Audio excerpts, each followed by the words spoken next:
Okay, so for anyone who wasn't here last week, and just because context is important, we'll just briefly go through everything. Okay, so again, what we find is, I'll speak in first person. What I was told for a long time was I had a problem with my drinking, and what I needed to do to fix it was to stop it. And that made sense. And so I tried and found that I had a different, way scarier problem, which is that I couldn't stop drinking. So stopping drinking couldn't be my solution because I didn't have access to it. I didn't have that available to me. My problem wasn't drinking. My problem was I could not stop drinking, to be clear. My problem was not, I did not in my first step admit that I was informationless about my drinking. I was pretty well armed. I was sent to a couple places and was given a lot of information. I was reminded about why I shouldn't drink and reminded why I should stop drinking and reminded of all the bad things that would happen if I didn't. So I was armed with all that information and I just took it with me to the bar and felt extra. I mean, all it really did was make me feel worse about the inevitable. So, and we used this metaphor last week, and I want to use it again this week because I like it. It's as if I was trying to fly. I wanted to take off. I wanted to fly, but I'm a person, not a bird, and so I couldn't. I was powerless. I could not fly. And rather than a bunch of people coming to me and, I had plenty of people come to me and say, Caroline, you just want it enough and you will fly. You must not want it. If you wanted it, you'd be up in the air. And I'd be like, and they'd be like, Caroline, you have to try hard. You have to go to any lengths to fly yourself up in the air. You have to swear to God and mean it. Look at your weeping family. Here, we've brought pictures. Look at them, Caroline. Fly. I was trying. And then AA came along. And again, people do not, outside of these rooms, don't know this. It's a secret. We are really trying. Harder than them. I'm trying harder than the birds who are successfully flying. Trying is not the solution to powerlessness. So then a group of people who also couldn't fly came along, and they were like, hey, Caroline, we couldn't fly either. Here's what we did. We found there was a plane 12 steps away. And that plane took us higher, farther, faster than we could ever even dream. So first, though, the first thing first, you gotta put your arms down. You can't be the plane while getting on the plane. There's one source of your flight that you get. It can either be you, or it can be this thing that's more powerful than you. And it wasn't until both my arms broke off that I was finally willing to put them down. Because I'm a virtuous trier.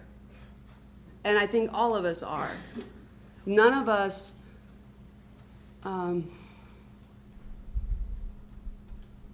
at least everyone I've ever worked with, whether they are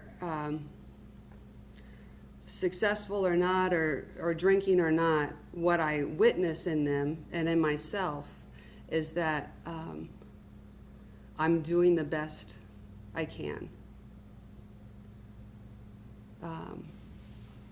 I want to, if I've decided, hold on, let me just try one more time, it's not because I'm an ass. And it's not because I'm a bad guy. It's because that's how I know how to try to be good. That's what I've been taught, is self-reliance is a virtue, is what we are taught.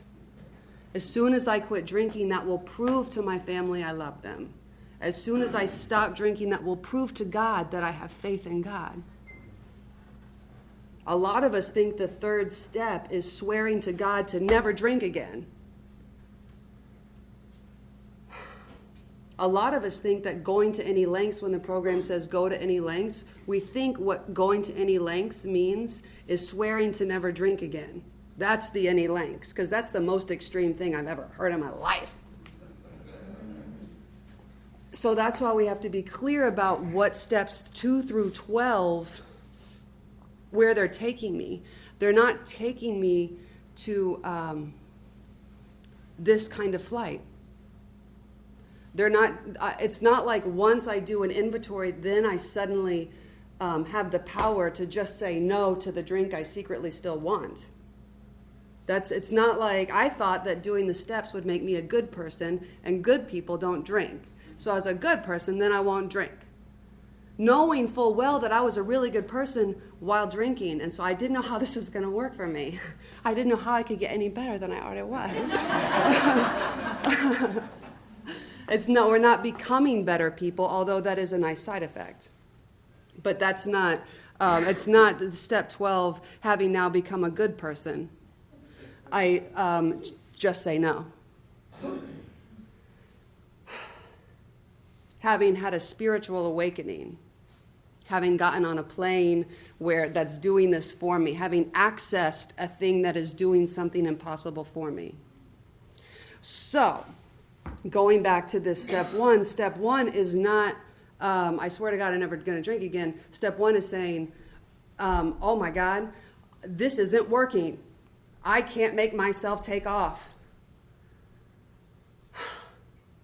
Step 2, there's a plane. I believe there's a plane. Can't see it, but I don't have any other choice because my arms fell off. And step 3 is I'm making a decision to to go to the plane, to turn my life and my will over to the care of this other thing. Because one of the things I found out along the way is when I get to the plane, I don't get to be the pilot. And that's something that we'll get to in a second. That's the hardest part.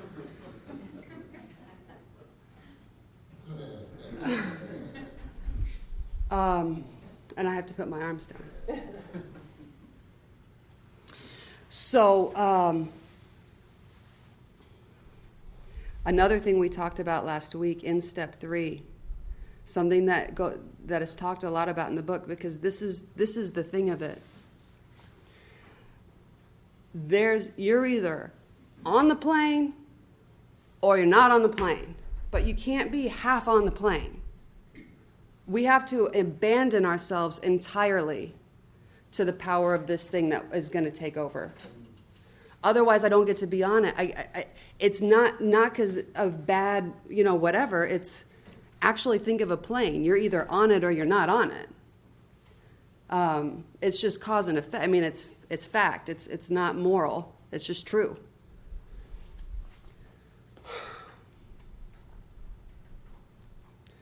So I'm someone who said, let's go back to actually the text where I'm now abandoning myself to God.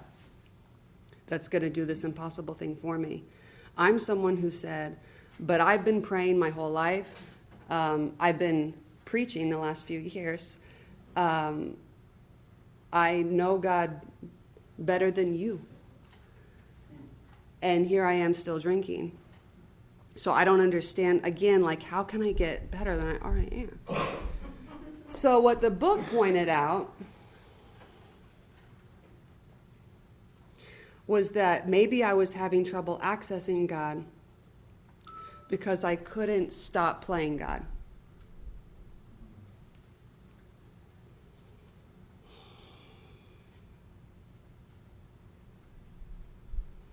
And that's true. The book was right. I could not access God because I could not stop playing God. As we talked about last week, even in my prayer life, I was, telling God what God should be doing. Dear God, I'd like this. I've got about 6 days till I need it, so take your time, but I'm on a schedule. And if the 6th day was like just around the corner, then my prayers would involve more tears or more original language you know what I mean? Like which I took the time to learn, thinking that might move God to do my bidding. Truly.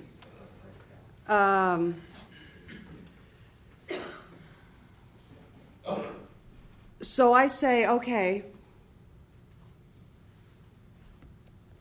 And then I'm pointed to page 60 to 63.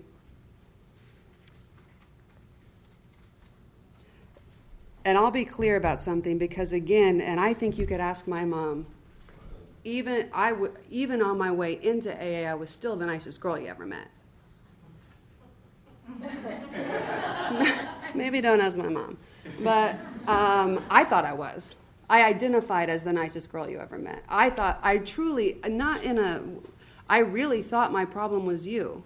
And we hear that a lot, but I mean that. I really thought my problem, so in the 3rd step prayer, we're going to ask for freedom from the bondage of self. And we're going to ask God to remove our difficulties. I thought my difficulties was Brett and Heather and Heather's mood. Do you know what I mean? I thought my difficulty was my 300 square foot apartment. I thought my difficulties was my empty bank account. I thought my difficulty was some law or political thing going on, or all sorts of things, but they were all outside of me. And how I dealt with them was drinking. Drinking saved me from Brett and Heather and her mood and my apartment and my lack of a job and my lack of funds. Drinking solved all of that. But now I don't have drinking anymore. So I turn to page, 60, and it talks about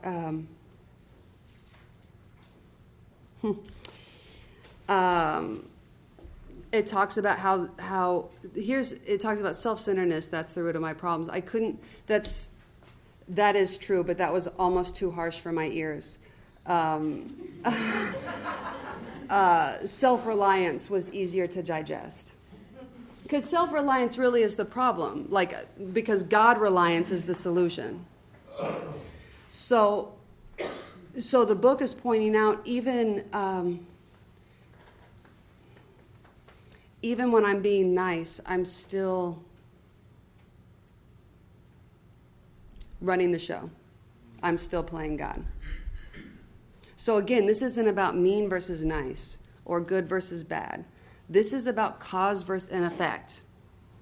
If I am self-reliant, if I'm relying on me to do anything, I'm relying on someone whose brain is broken when it comes to alcohol.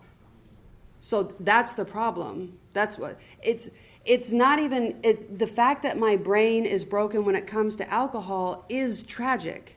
The fact that I rely on my brain to solve that problem is what's fatal. It's like if I decided to heal my broken leg, I just would hop up and down on it. Do you know what I mean? I don't know how to rely on anything but me. So I have to be taught how to rely on God.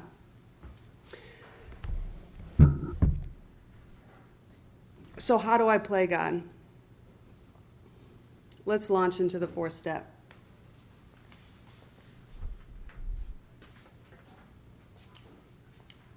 I think that's the thing to do. It does say we launch. So let me just do this really quick. So powerlessness is my problem because I think someone knew. There are people who are new in here. Let me do this. Do you mind? Can I just do this really quick? Just in case this is the Cliff Notes version here. I'm powerless physically in the sense that I'm actually allergic to alcohol. When I take a sip, I awaken a craving for more. What that looks like is when I take a sip, I reach for another sip. And until I achieve the desired effect, which is usually drunkenness. Then the weird thing is I reach for another sip. And then I'm drunker than I want to be while reaching for another drink. Then I'm wishing I was less drunk, reaching for another drink. Then I'm doing this until I'm losing consciousness, and on my way out of my consciousness, wait, one more on my way out. And that's how I know something physically is wrong with me, because it is going against what mentally I want to be happening. So I have a body that's allergic, and that symptom is a craving. And the only thing that solves the craving is more alcohol, which, as you can imagine, causes more craving. Drink more alcohol, causes more craving. Drink more alcohol. I noticed that as the night goes on, my drinks, no ice, sir, please. You know what I mean? No, just no ice. They get stronger as the night. Okay, so I've lost the power of control. The book talks about how I'm powerless in my mind because I have this mental obsession. This will never happen to me if I never take a drink, and my mind will not let that happen. It is like my mind is a GPS that is hardwired for relief. And even if I think I should maybe stop off at a meeting or go to church or do something, my mind is saying, that's fine, Caroline, rerouting. It's still going to take me it is still taking me to relief. And it will take me the short way or the long way, whichever way I need to go. But it will never forget what's hardwired into it, which is drink. Okay, so for that reason, I've lost the power of choice. It wouldn't be so bad if this is what I was relying on to stop drinking. The thing that is suffering from this is what I'm relying on to stop drinking. Because I can rely on it for everything else, like, oh, fire, no, Caroline, don't touch that, it will hurt. And then effortlessly I don't touch it. And I try to apply that same logic to drinking. But, so that is why I am desperate to get on this plane. I don't even know how good it is on the plane yet. It doesn't matter. It's just that I can't keep relying on this to save me from this. So the book says, okay, what is going to keep you from getting on the plane is you pretending like you're the plane. What is going to keep you from accessing God? You playing God. And I say, well, how do I play God? And they say, well, I'm glad you asked. Let's look at your 4-step. And the book says, tell me about your resentments. Just name them. And I'm just going to make up a name here. This is really a made-up name, but I'm using it to disguise a real person.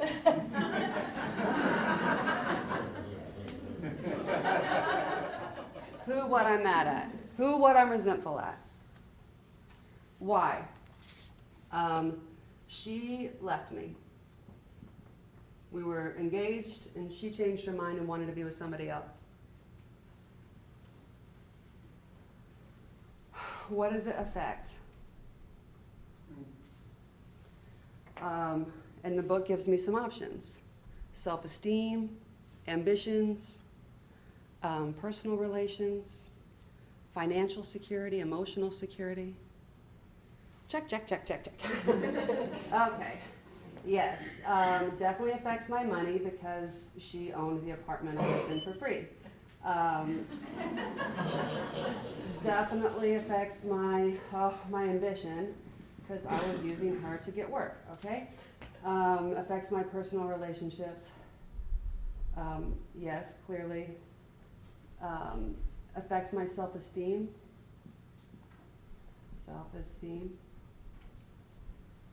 Yeah, it definitely affects my self-esteem. I feel like someone's telling me, because they are, I don't love you anymore. You are not lovable to me. I would rather be in a room by myself than in a room with you.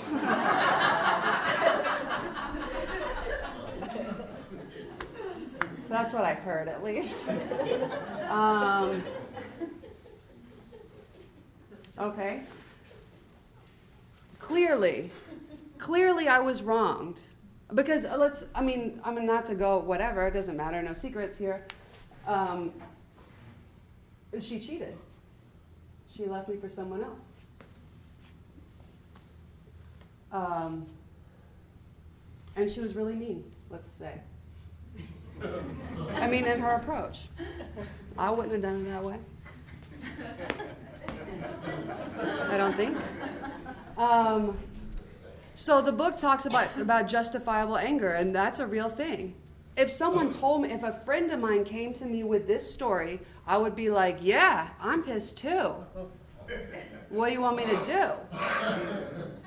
Now, they are not going to go to sleep tonight, lay there, toss and turn, replay what they imagine how it happened over and over and over and over and over and over and over until they are dying for a drink, until they ultimately take the drink, awaken this cycle, and then die. That's not going to happen to them, so they can afford to have that anger. Unfortunately, I can't afford to have that anger. Here's another thing with anger.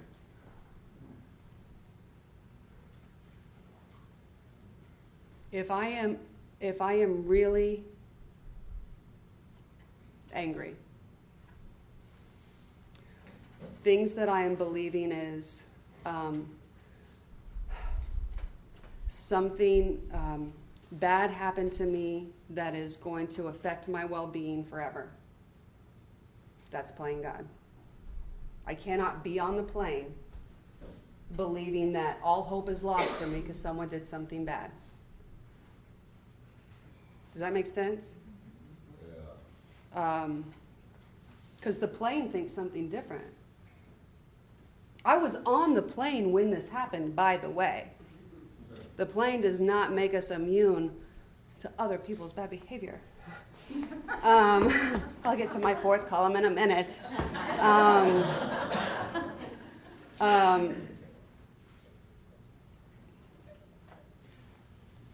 The pilot of the plane agreed that I should be on the plane by myself for a minute. Do you know what I mean? I'm the one who was like, oh, no. I think I'll get her. Hold on. And then jumped out of the plane to go do that. Because self-reliance, we talked about this. Because if me getting this woman back was the only way I knew how to get back my self-esteem, my ambition, my financial security. It talks about how we rely on other people for these things, and that is a real problem because we should rely on God. The real problem, though, is that I'm relying on me. I've decided the only way I can feel good about myself is to make this person say I'm pretty. The only way I'm going to be financially secure is if I can get into this person's bank account. The only way I can get all the things that I want in life is for all the world to see that someone didn't leave me or that she changed her mind. That's my self-reliance. That is why anger is, I can't afford to be angry, because when I'm angry, I'm going to do things that I think need to be done to fix it instead of letting God or the pilot take us where we're going. Which, as it turns out, was back to Dallas here. I'm so grateful that I got back on the plane.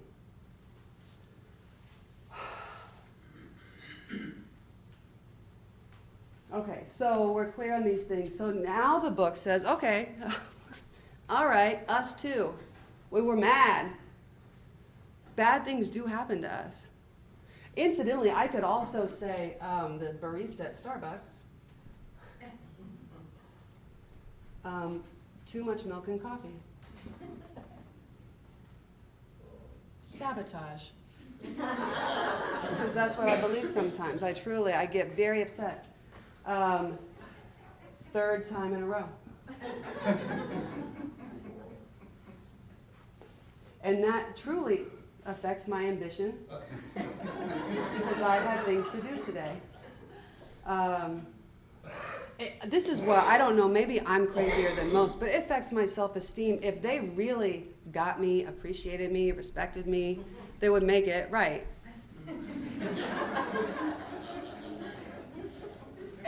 This is an example of maybe unjustifiable anger. Just to be clear that there's both. And I'll lose just as much sleep over this as I will this. And here's why. Because it has affected these things. This person has thwarted my efforts at playing God. The book says we suffer from the delusion that we will wrest satisfaction from this world if only we manage well. And I was on my way to satisfaction until you came along.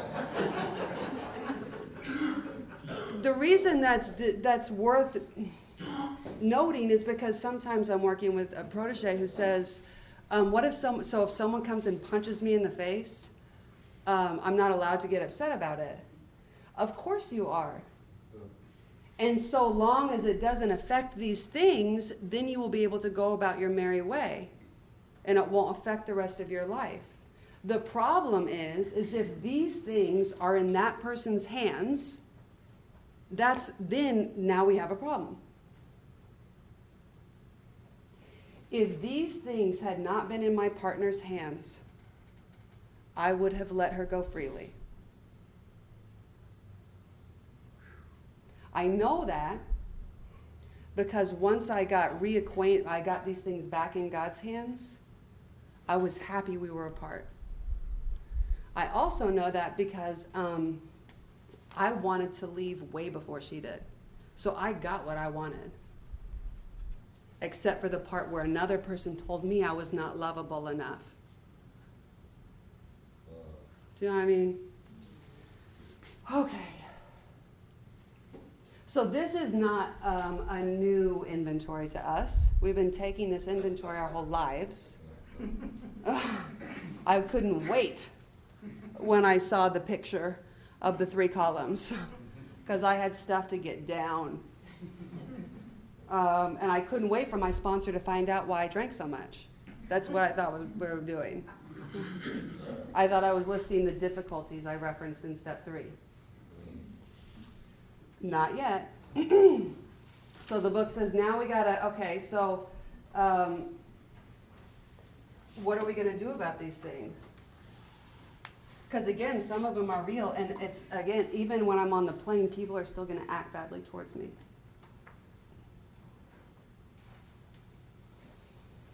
And it's not fair, it's not just that if all I want is to be abandoned entirely to a power greater than myself and be free, it's not fair that someone else's bad behavior would stand in my way.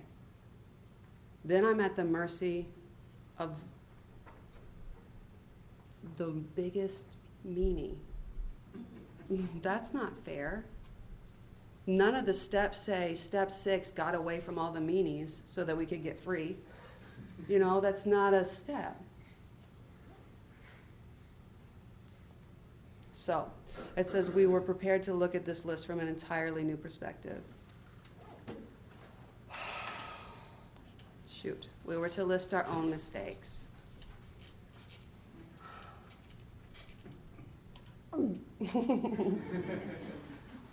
Okay. So, and this is where we talk about this. The book talks about rigorously honest. This moment is where the rigorous honesty, in my opinion, comes in. Not the part where I share this with my sponsor, but the part where I share this with myself. The part where I am willing to say, where were we selfish, dishonest, self-seeking, and afraid? Okay, let's make this 4th column. It really should be the whole whiteboard, but okay, where was I selfish? I used another human being for their money.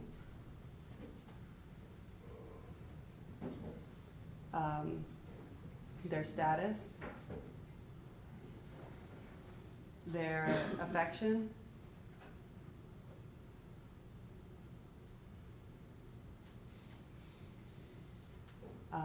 I say I know that I use them for this because I was not happy in this relationship. I wanted out. I didn't have this to return. I was just taking, which is a really, no, I did. Yes, I did. Yes, I did. 4 years. Okay? So that was selfish. Where was I dishonest? I even proposed to this person and I didn't want them, I didn't want to marry them. That's really dishonest. Oh. Okay.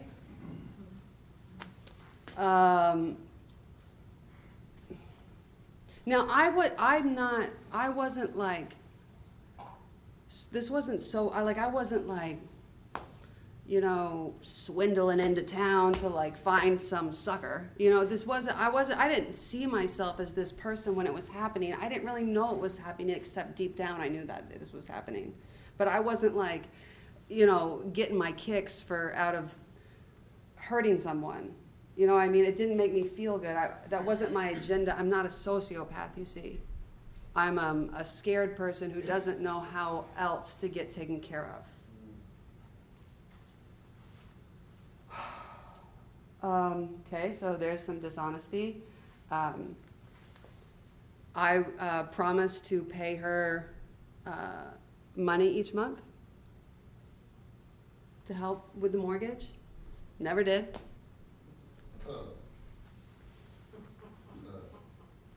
Okay, money.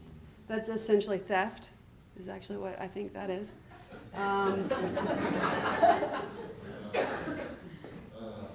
And I'm outraged she left. You know what I mean? I'm like, what? So you get the gist.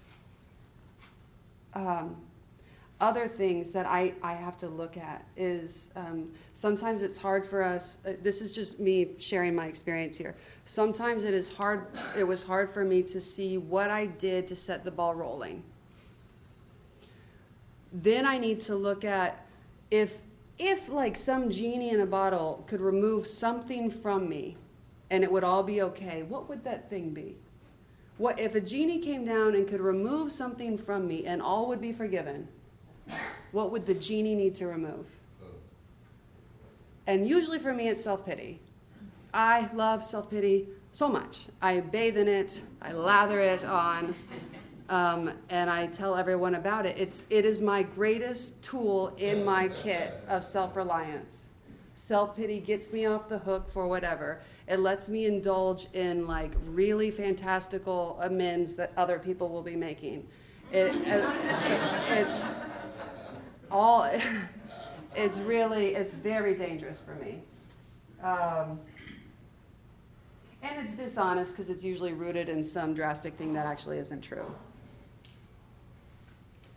Self-pity is the book talks about 100 forms of fear, delusion, self-pity.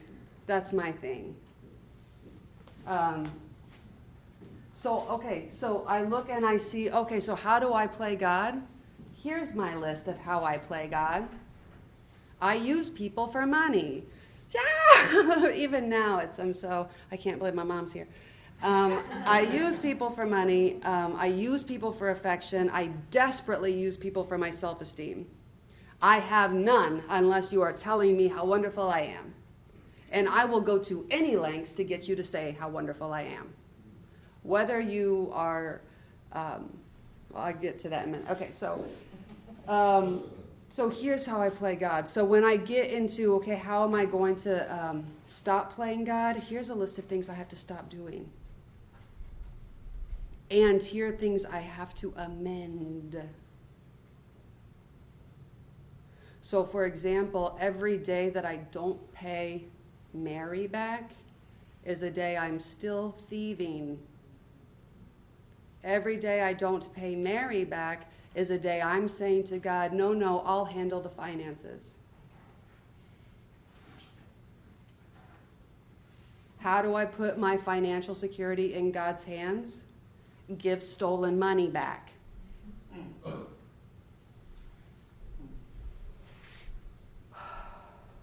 Okay, so we've got our whole list. We've been very thorough, mostly in this part. It's okay, I think personally, it's okay if I forget and like 2 days after my 5th step, I remember, oh, I totally forgot about that other person I'm mad at.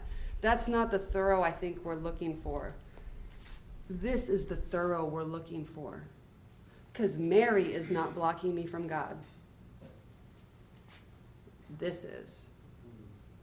And I'm not doing this to find out all the Marys in my life. I'm doing this to find out this. Thank God for Mary. For a lot of reasons. And I can say that genuinely now. But without Mary, I wouldn't have gotten to see this. I don't need to waste time feeling ashamed of this. That's not the point of the exercise. Shame is just it's my second greatest tool of self-reliance. Okay, so are we clear? We're clear on resentments. Resentments are, and skipping around, because these are all part of the same ladder. These aren't just 12 disparate steps, arbitrary steps. These are all 12 steps of the same ladder going to the same plane. So in my 10th step, I don't need to think when I feel resentful, oh no, I'm the worst. That's not the point. Feeling disturbed by a resentment is a gift because it's me finding out where I am being self-reliant. Feeling discomfort from a resentment is a gift because it is pointing out where I'm shortchanging infinite God. So please, this isn't about the wonder that Caroline has become. This is about getting rid of this so I can see the wonder of God. Okay. So I say, okay, I'm all done with all my resentments, all finished. And then my sponsor says, great, okay, let's look at that and let's make a list of your fears. All your fears. I am glad that I had a sponsor's help with this because my fears really were like heights, and that's a real fear. But that's fine, get them all down. But I think what we're looking at, again, I didn't do these things because I'm an asshole. I did these things because I'm afraid. So let's look at the list of things I'm afraid of that are causing me to do shit like this. That is causing me to do stuff like this. Okay, as it turns out, I'm really scared of not having money.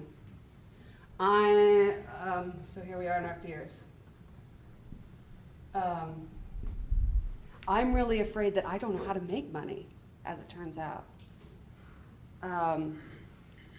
I'm really afraid of being alone, unloved, unworthy, unappreciated, unliked. I will go to any lengths to make sure these things don't happen.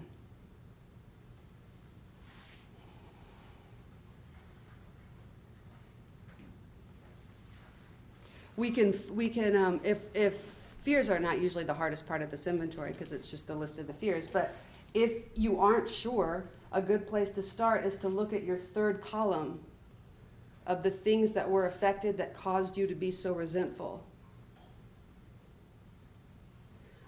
She couldn't have affected my financial security if I wasn't so afraid of my financial security.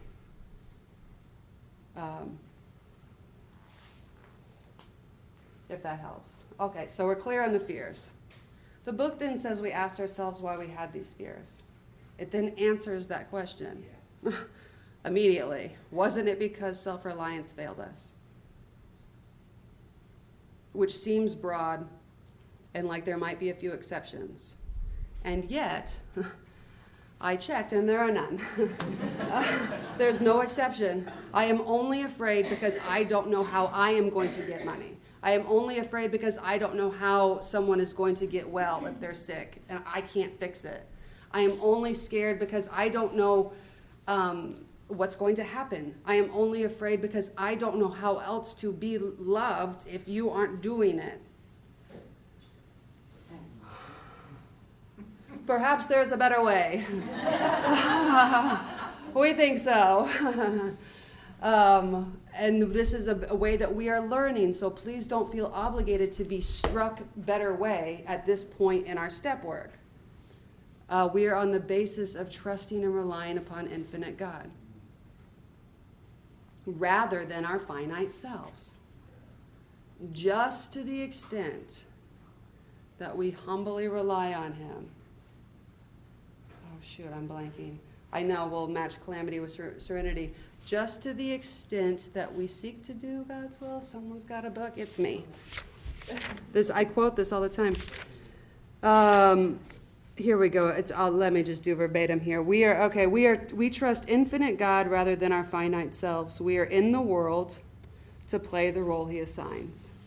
Let me tell you a secret. Not everyone may agree with me. And if I was sitting there, I would be defensive about this, but in my experience, I have found if I think I have exactly what God wants me to have, I am not worried about what I don't have. The reason I worry about what I don't have is because I think I'm failing in some way. Self-reliance is failing me. But if I truly believe that I am in the world to play the role he assigns, and right now I have everything I need for that role,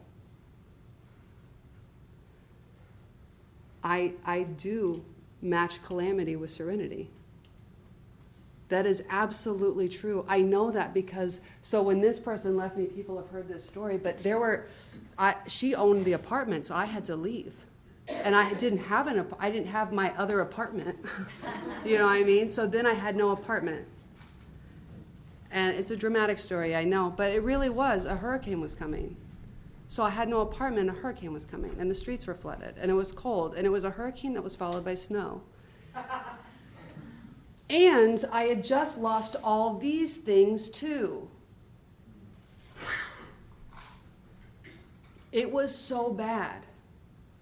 And I remember walking down the street. My resentment kind of didn't come till later.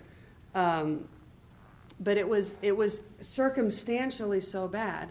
This is 5 years into this plane ride that I've been on. 5 years into this rocket ride to a fourth dimension.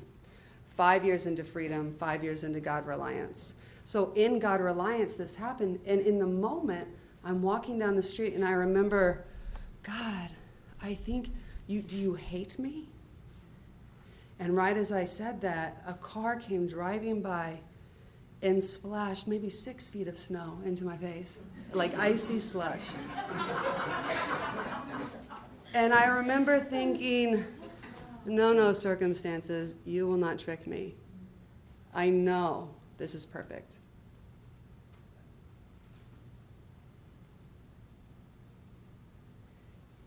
Now, I didn't have like that moment all the time, because then I came back to Dallas and lived in this world for a minute. But in the immediate, while I was still connected to God and still certain that I was in the world to play the role God assigned, I believed that God was assigning this role, and that made it a worthy role. Okay?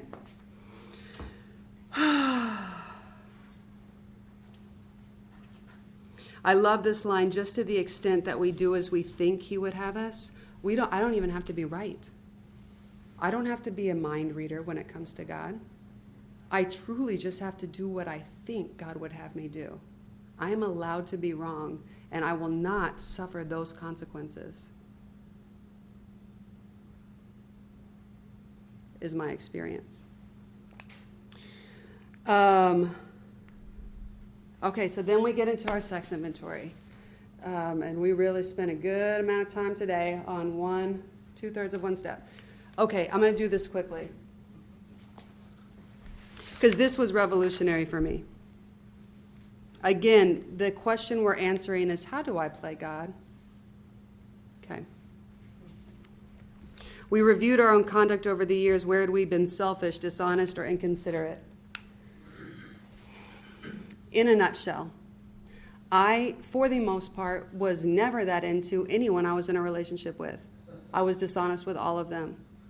All I wanted to know from them is, do you think I'm attractive, and will you tell everyone else?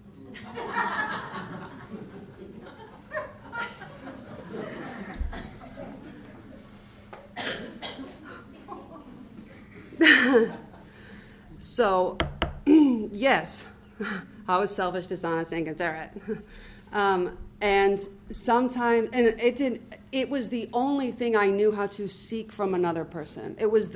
That was the theme of any interaction, even if we were, building something. Like if I'm in the same room as you and we've been assigned to build a castle, the only thing I'm really doing is finding out, do you think I'm attractive, and who can you tell? And if I have to communicate to you that I think you're attractive, I will, whether I think so or not. Whether you have a spouse at home or not. Whether you have children who will be hurt by that or not. Because in my mind, it's not going anywhere. In yours it is, because I just told you it was. But then when you think that I meant it when I said I like you, and want to take it further, I'm like offended and victimized by your assault, like it's,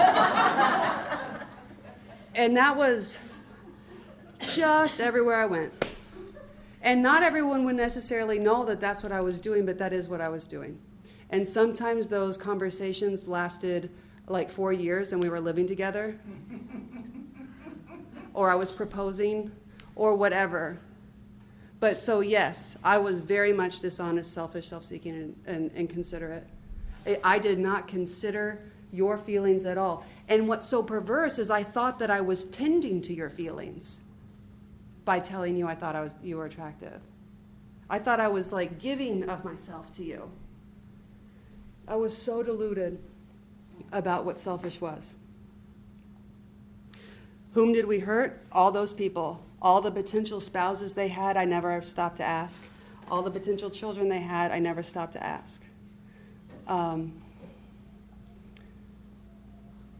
All of my friends who were looking for me in the club because I had disappeared to go find out from some stranger if they thought I was attractive.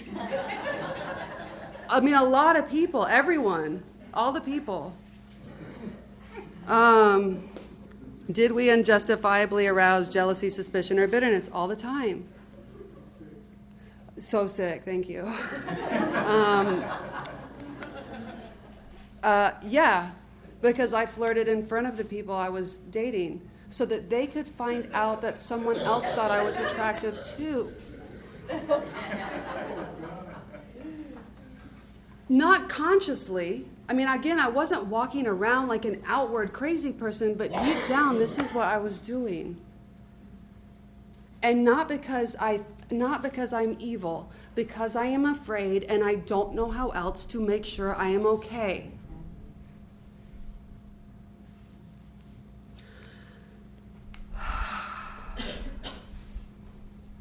So,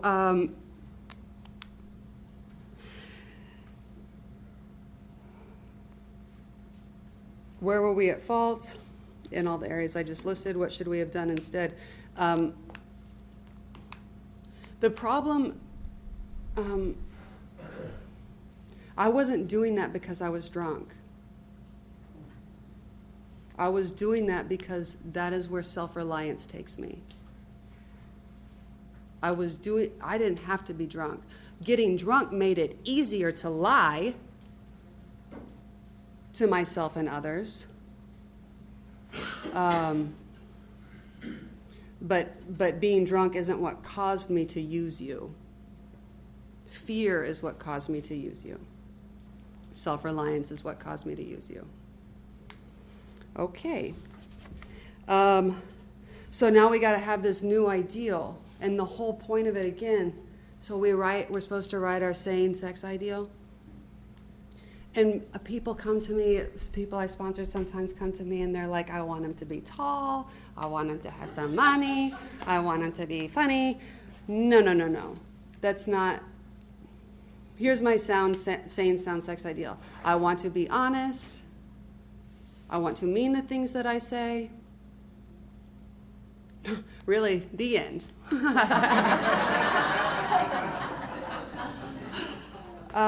Truly. Okay, so now,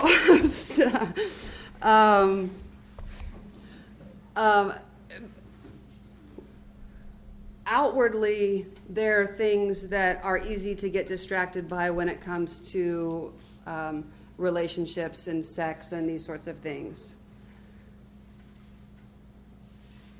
The sum up is that if the three things that tempt me to jump out of the God reliance plane, the three things that tempt me to take the wheel back and run the show. 1, resentment, i.e. you've threatened any of these things. 2, fear. And 3, if you're another person. Okay, Bill was so clever with that. To be clear, the 5th step is just what the 5th step says. I go and I take all this information, I share it with God, myself, and another human being. And that is now my, you could argue it, that is my next great act of humility, which is like the secret key to get on God reliance. I've never told anyone these things. I know you're going to judge me, and I'm going to feel embarrassed, and all of these things. And in spite of what I think I know, I'm going to do it anyway. And that's how I get one step further from self-reliance. I'm going to go against everything I know to be true and just tell someone the truth. And a cool thing happened. The first 5th step I did, I had one big thing that was my big secret that I would never tell anyone, and I did not tell my sponsor because I knew she would judge me. Like 9 months later, I'm still secretly wishing that someone would spike my drink and not tell me. And so I thought maybe I gotta share this one thing. And so I finally did. And you know what she said? She was like, "You did that? Oh my," and she really judged me. And that was fine. I was okay with someone judging me. I had a little to defend myself. And then I was like, that's not the point. I don't care what she thinks. I just want to get free. It was so cool. It was one of the best moments in my recovery is when someone judged me. Which means it's working. I'm getting free from the fear of someone judging me. Okay. Quickly, and we'll revisit this next week because it's time to go. But 6 and 7, dear God, please take this. And then I have to believe that you are taking it. And since you've taken it, now I can go amend it. That's faith with works. I have faith that you are taking this, and I'm going to act on it by making a payment plan with Mary, by admitting my dishonesty to Joe, etc., etc. Okay, see you next week.